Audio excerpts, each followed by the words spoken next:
Hi friends, ನಮಸ್ತೆ ಎಲ್ಲರಿಗೂ. Welcome back to my channel. ಹೇಗಿದ್ದೀರಿ? ಎಲ್ಲರೂ ಚೆನ್ನಾಗಿದ್ದೀರಿ ಅಂತ ಅಂದ್ಕೊಳ್ತಾ ಇದ್ದೀನಿ. ನಾನಂತೂ ತುಂಬಾ ಚೆನ್ನಾಗಿದ್ದೀನಿ. ಸೊ ಫ್ರೆಂಡ್ಸ್, ತುಂಬ ದಿನಗಳ ನಂತರ ನಾನಿವತ್ತು ವ್ಲಾಗ್ ಅಪ್ಲೋಡ್ ಮಾಡ್ತಾ ಇದ್ದೀನಿ. ಸೊ ಇಷ್ಟು ದಿನ ಯಾಕೆ ವ್ಲಾಗ್ ಅಪ್ಲೋಡ್ ಮಾಡ್ತಾ ಇರಲಿಲ್ಲ ಅಂತ ತುಂಬ ಜನ ಕೇಳ್ತಾ ಇದ್ದರು. ಆ್ಯಕ್ಚುಲಿ ನನಗೆ ಮನೇಲಿ ತುಂಬ ಕೆಲಸಗಳಿತ್ತು, ಹಾಗಾಗಿ ಮತ್ತು ಸ್ವಲ್ಪ ಯಾಕೋ ಇಂಟ್ರೆಸ್ಟ್ ಹೋಗಿತ್ತು. ಇಲ್ಲ, ಮತ್ತೆ ಕಮ್ಬ್ಯಾಕ್ ಮಾಡಬೇಕು ಅಂತ ಮತ್ತೆ ವ್ಲಾಗ್ ಹಾಕಲೇಬೇಕು ಅಂತ ಸ್ಟಾರ್ಟ್ ಮಾಡಿದ್ದೀನಿ. ಸೊ ಇವತ್ತು ನಾನು ಯುಗಾದಿ ಹಬ್ಬದ ವ್ಲಾಗನ್ನು ಸ್ಟಾರ್ಟ್ ಮಾಡಿದ್ದೀನಿ. ಸೊ ಫ್ರೆಂಡ್ಸ್, ಇದು ಮೊದಲನೇ ದಿನದ ರಾತ್ರಿಯ ವ್ಲಾಗು. ನಮಗೆ ಇಲ್ಲಿ ಸುಗ್ಗಿ ಹಬ್ಬ ಸ್ಟಾರ್ಟ್ ಆಗಿದೆ ನಮ್ಮೂರಲ್ಲಿ. 12 ಹಳ್ಳಿಗೆ ಒಟ್ಟು ಸೇರಿ ಮಾಡುವಂಥ ಒಂದು ಸುಗ್ಗಿ ಹಬ್ಬ. ಸೊ ಯುಗಾದಿ ಭಾನುವಾರ ಆದರೆ ಶನಿವಾರ ನೈಟ್ನ ವಿಡಿಯೋ ಇದು.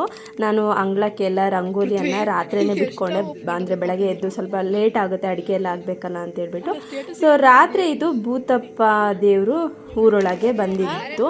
ಸೊ ಗುರುವಾರ ಸಾರಾಗಿದೆ, ಇವತ್ತು ಭೂತಪ್ಪ ದೇವರು ಊರೊಳಗೆ ಬರೋದು.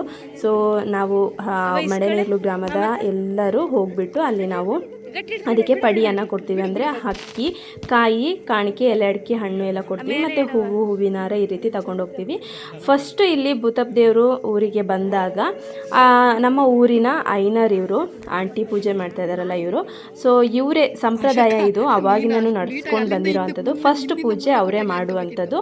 ಸೊ ಅವರು ಪೂಜೆ ಮಾಡಿ ಆದಮೇಲೆ ನಾವೆಲ್ಲ ಏನು ತಗೊಂಡೋಗಿರ್ತೀವಿ ಹಣ್ಣು ಕಾಯಿ ಎಲ್ಲ, ಸೊ ಅದನ್ನು ಅವರು ಅಂದರೆ ಪೂಜೆ ಮಾಡಿ ಹಣ್ಣು ಕಾಯಿ ಎಲ್ಲ ಹೊಡೆದ್ಬಿಟ್ಟು ನಮಗೆ ಹಣ್ಣು ಕಾಯಿಯನ್ನು ಕೊಡ್ತಾರೆ. ನಾವು ತಗೊಂಡೋಗಿರುವಂಥ ಹಾರನ ಅದಕ್ಕೆ ಹಾಕ್ತಾರೆ. ನೆಕ್ಸ್ಟ್ ಈ ಒಂದು ದೇವರನ್ನು ಎತ್ಕೊಂಡು ಅಂದರೆ ನಮ್ಮ ಊರೊಳಗೇ ಬರುತ್ತೆ ಅದು ರೋಡಲ್ಲಿ. ಸೊ ಮನೆ ಮುಂದೆ ನಾವು ಮತ್ತೆ ಅದಕ್ಕೆ ಧೂಪ ಎಲ್ಲ ಹಾಕಿ ಮತ್ತೆ ಈಡ್ಗಾಯನ್ನು ಹೊಡಿತೀವಿ. ಕೆಲವರು ಕೋಳಿ ಕುಯ್ಯುವವರು ಕೋಳಿಯನ್ನು ಕುಯ್ತಾರೆ, ಹಂದಿ ಕುಯ್ಯುವವರು ಹಂದಿಯನ್ನು ಕುಯ್ತಾರೆ. ಅದು ಅವರವರ ಇಚ್ಛೆಯಂತೆ ಅವರು ಹೇಗೆ ಹರಕೆ ಮಾಡ್ಕೊಂಡಿರ್ತಾರೆ ಆ ರೀತಿ ಮಾಡುವಂಥದ್ದು. ಸೊ ಈಗಾಗಲೇ ನಮಗೆ ಸುಗ್ಗಿ ಹಬ್ಬ ಸ್ಟಾರ್ಟ್ ಆಗಿದೆ. ನಾವು ಇನ್ನು 15 ಡೇಸ್ ನಾನ್ ವೆಜ್ ಏನು ತಿನ್ನಂಗಿಲ್ಲ. ಈ ಒಂದು ಸುಗ್ಗಿ ಹಬ್ಬದ ಬಗ್ಗೆ ನಾನು ನೆಕ್ಸ್ಟ್ ದಿನಗಳಲ್ಲಿ ವಿಡಿಯೋ ಮಾಡಿ ಅಪ್ಲೋಡ್ ಮಾಡ್ತಾ ಇರ್ತೀನಿ.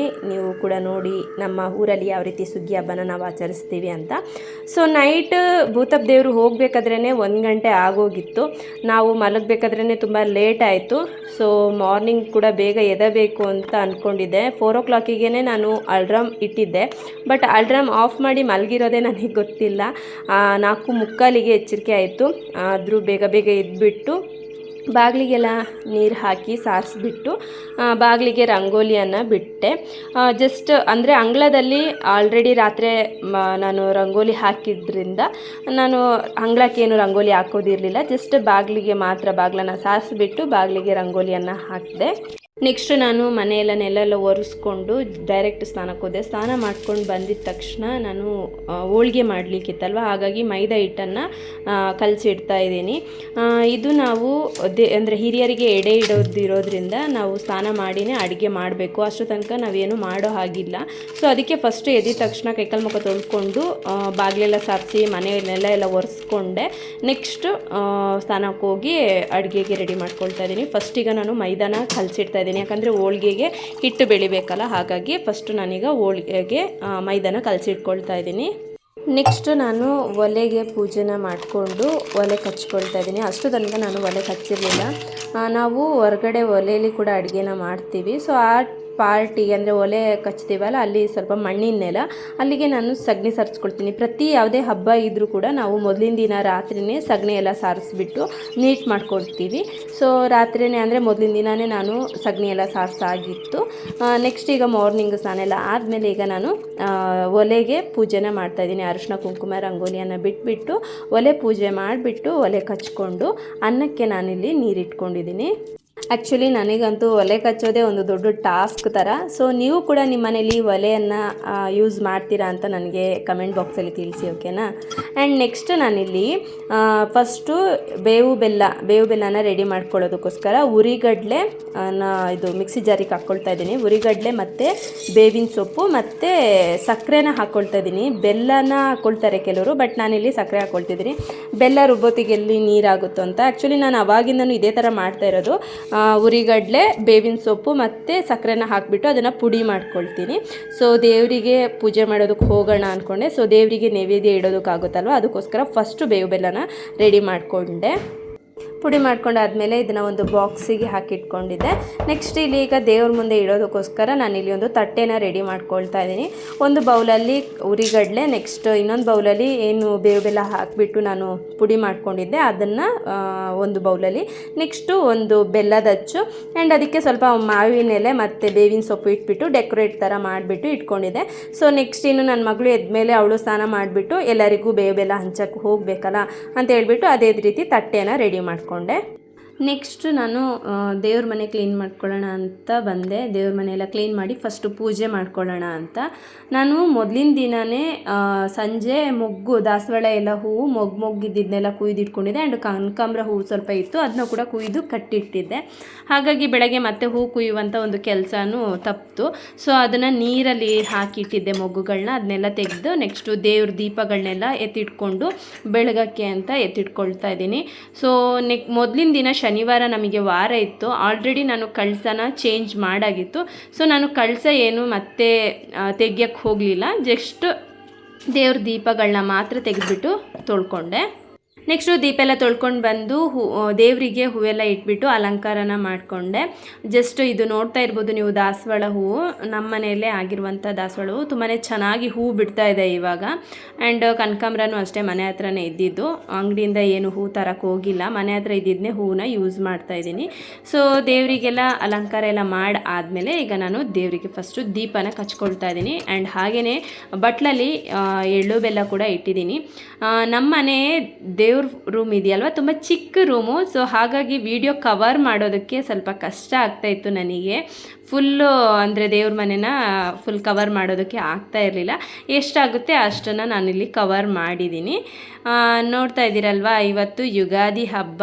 ಸೊ ದೇವರು ಎಲ್ಲರಿಗೂ ನಿಮಗೆ ಜೀವನದಲ್ಲಿ ಸಿಹಿ ಕಹಿ ಎಲ್ಲದನ್ನು ಒಂದೇ ಸಮವಾಗಿ ಕೊಟ್ಟು ನಿಮಗೆ ಸುಖ ಶಾಂತಿ ನೆಮ್ಮದಿಯನ್ನು ದೇವರು ಕರುಣಿಸಲಿ ಅಂತೇಳಿ ನಾನು ದೇವ್ರ ಹತ್ರ ಪ್ರಾರ್ಥನೆ ಮಾಡ್ಕೊಳ್ತಾ ದೇವರಿಗೆ ದೀಪನ ಹಚ್ಚಿದೆ. ದೇವರು ಎಲ್ಲರಿಗೂ ಒಂದು ಬದುಕಲ್ಲಿ ಒಳ್ಳೆಯದನ್ನು ಮಾಡಲಿ. ಹಾಗೆಯೇ ಈ ಒಂದು ಯುಗಾದಿ ಹಬ್ಬ ಅನ್ನೋದು ನಮ್ಮ ಹಿಂದೂ ಸಂಪ್ರದಾಯದ ಪ್ರಕಾರ ನಮಗೆ ಹೊಸ ವರ್ಷ ತರುವಂಥ ಒಂದು ಹಬ್ಬ. ಸೊ ಈ ಒಂದು ಯುಗಾದಿ ಹಬ್ಬದಿಂದ ನಿಮಗೆಲ್ಲರಿಗೂ ಎಲ್ಲರ ಜೀವನದಲ್ಲಿ ಒಳ್ಳೆಯದೇ ಜಾಸ್ತಿ ಆಗಲಿ ಆ್ಯಂಡ್ ಹಾಗೆಯೇ ಕಹಿ ಕಡಿಮೆ ಇರಲಿ, ಸಿಹಿ ಜಾಸ್ತಿ ಇರಲಿ ಅಂತ ನಾನು ಆಶಿಸ್ತೀನಿ. ಸೊ ದೇವರ ಹತ್ರ ಕೂಡ ನಾನು ಪ್ರತಿದಿನ ಕೇಳ್ಕೊಳ್ಳೋದು ಇಷ್ಟೇ, ಎಲ್ಲರಿಗೂ ದೇವರು ಒಳ್ಳೇದು ಮಾಡಲಿ ಅಂತ ಹೇಳ್ಬಿಟ್ಟು.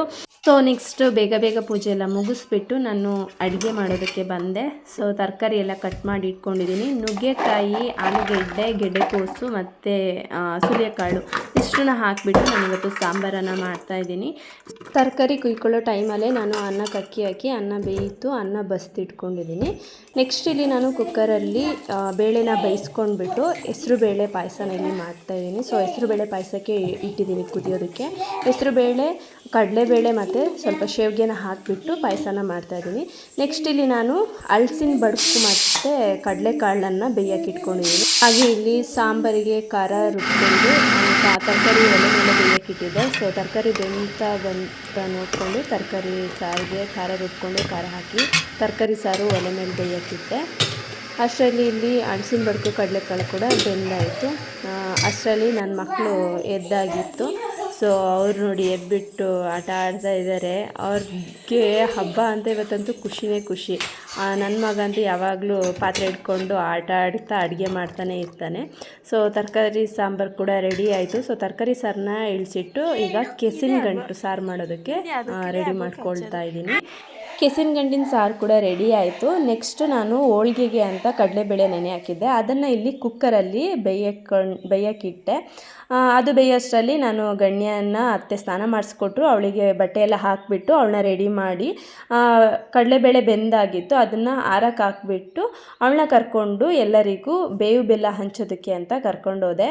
ಸೊ ನೋಡಿ ನೀವೇ ಯಾವ ರೀತಿ ಗಣ್ಯ ಬೇವು ಬೆಲ್ಲ ಹಂಚಿದ್ಲು, ಹಾಗೆಯೇ ಯಾವ ರೀತಿ ವಿಶ್ ಮಾಡಿದ್ಲು ಅಂತ.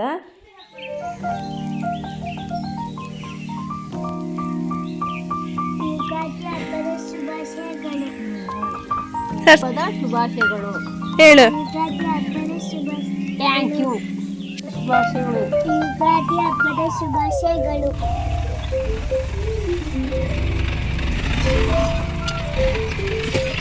ಹಬ್ಬದ ಶುಭಾಶಯಗಳು. Same to you. ಯುಗಾದಿ ಹಬ್ಬದ ಶುಭಾಶಯಗಳು. ಯುಗಾದಿ ಹಬ್ಬದ ಶುಭಾಶಯಗಳು. ಯುಗಾದಿ ಹಬ್ಬದ ಶುಭಾಶಯಗಳು. ಯುಗಾದಿ ಹಬ್ಬದ ಶುಭಾಶಯಗಳು. ಯುಗಾದಿ ಹಬ್ಬದ ಶುಭಾಶಯಗಳು. ಬೇವು ಬೆಲ್ಲ ತಿಂದು ಒಳ್ಳೇದು ಮಾತಾಡಿ ಭಗವಂತ ಆಯಸ್ಸು ಆರೋಗ್ಯ ಕೊಡ್ಲಿ.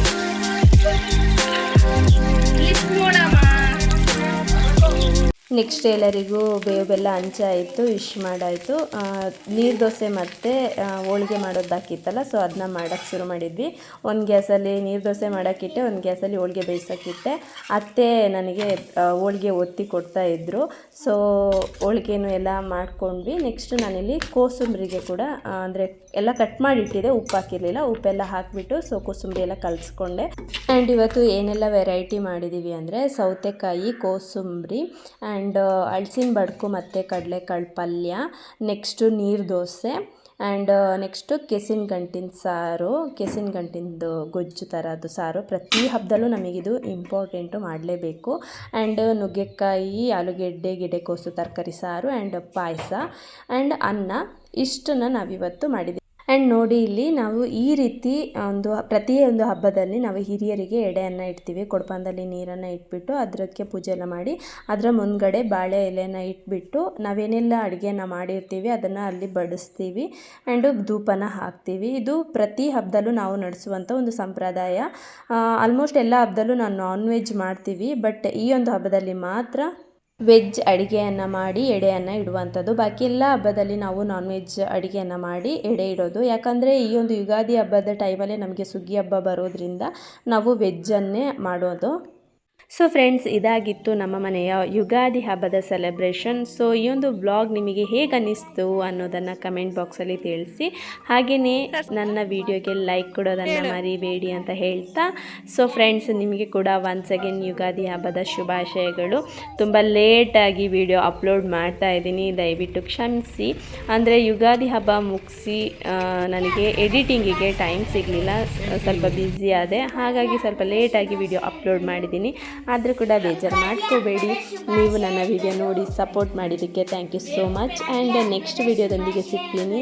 ಅಲ್ಲಿವರೆಗೂ ನನಗೆ ಹೀಗೇ ಸಪೋರ್ಟ್ ಮಾಡ್ತಾಯಿರಿ ಅಂತ ಹೇಳ್ತಾ thank you so much. Bye bye. Next ವಿಡಿಯೋದೊಂದಿಗೆ ಸಿಗ್ತೀನಿ. Love you all.